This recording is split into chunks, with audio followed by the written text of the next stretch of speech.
আজকে আমি বাদাম দিয়ে খুব মজার একটা নাস্তা তৈরি করব আর সাথে থাকবে সুজি। তো এখানে হচ্ছে আমি ভাজা কিছু বাদাম নিয়েছি আর এগুলোকে এখন হচ্ছে ব্লেন্ড করে নেব। ব্লেন্ড করে একদম পাউডার মতো করে ফেলবো। বাদাম দিয়ে তৈরি যে কোনো নাস্তায় কিন্তু খেতে খুব ভালো লাগে, খুবই টেস্টি হয়। তো আজকে আমি যে রেসিপিটা তৈরি করতেছি এটা কিন্তু বাদাম দিয়ে খুবই মজার হয়েছিল। তো এখানে হচ্ছে আমি ব্লেন্ডার করে সবগুলো বাদামই আমি ব্লেন্ড করে ফেলেছি।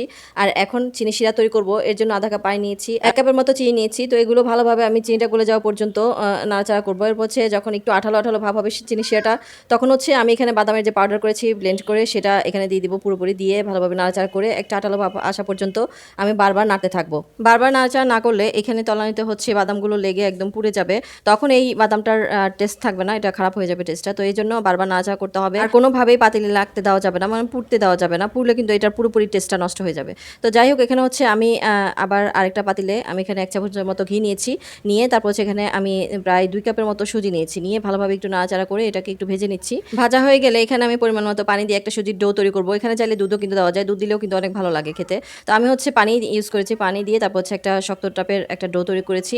আর এটা ডোটা কিন্তু করতে খুব একটা কষ্ট হয় না, খুব তাড়াতাড়ি হয়ে যায়। অনেকটা আমরা যেরকম সিদ্ধ আটার রুটি তৈরি করি ঠিক সেরকমই একটা খামি তৈরি হয়। তো আমি হচ্ছে এখানে সামান্য পরিমাণ লবণও দিয়েছিলাম, আর দিয়ে ভালোভাবে আমি এটাকে নাড়াচাড়া করে একটা ডো তৈরি করছি।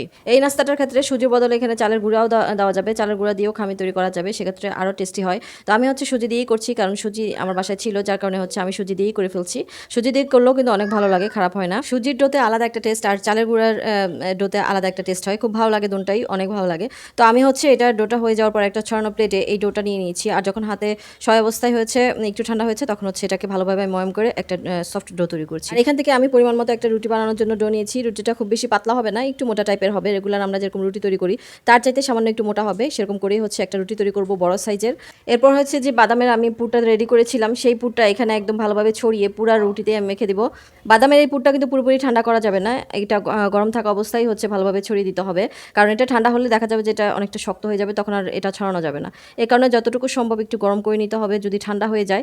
তো এটা আমি ভালোভাবে ছড়িয়ে দিয়ে এটাকে ভালোভাবে আমি ফোল্ড করে দিয়েছি। ফোল্ড করে এখন ভালোভাবে একটু দুই পাশে ভালোভাবে আমি মুখটা বন্ধ করে দিচ্ছি, যাতে করে পুর বের হয়ে না যায়। তো এভাবে করে আমি ভালোভাবে টাইট করে নিয়েছি। এখন হচ্ছে একটা গরম পানির হাঁড়িতে উপরে আমি একটা বেকিং পেপার তেল মেখে বসিয়ে দিয়েছি। এরপর হচ্ছে উপর দিয়ে যে পিঠাটা তৈরি করেছি সেটা এখানে আমি দিয়ে দিলাম, দিয়ে ঢাকনা দিয়ে আমি প্রায় 10 মিনিটের মতো এটা ভাপিয়ে নিয়েছি। খুব একটা বেশি সময় লাগে না, তারপর আমি 10 মিনিট করে নিয়েছি, ভাপিয়ে নিয়েছি। এরপর হচ্ছে এটা চুলা থেকে নামিয়ে আমি পুরোপুরি ঠান্ডা করে নিয়েছি, পুরোপুরি ঠান্ডা করে তারপর হচ্ছে স্লাইস করে কেটে নিয়েছি।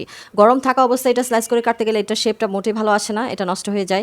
সেজন্য একদম পুরোপুরি ঠান্ডা করে তারপর হচ্ছে স্লাইস করে কাটতে হবে। স্লাইস করে কাটার পর এটা দেখতে যে এত সুন্দর লাগতেছিল, এই নাস্তাটা দেখতে যেমন সুন্দর তেমনি খেতেও কিন্তু অসাধারণ হয়, খুবই মজার হয়, লোভনীয় স্বাদের হয়। তো এইভাবে করে বাদামের পুর বানিয়ে তারপর হচ্ছে এই ধরনের পিঠাগুলো বানাতে পারেন, খুবই টেস্ট হয়।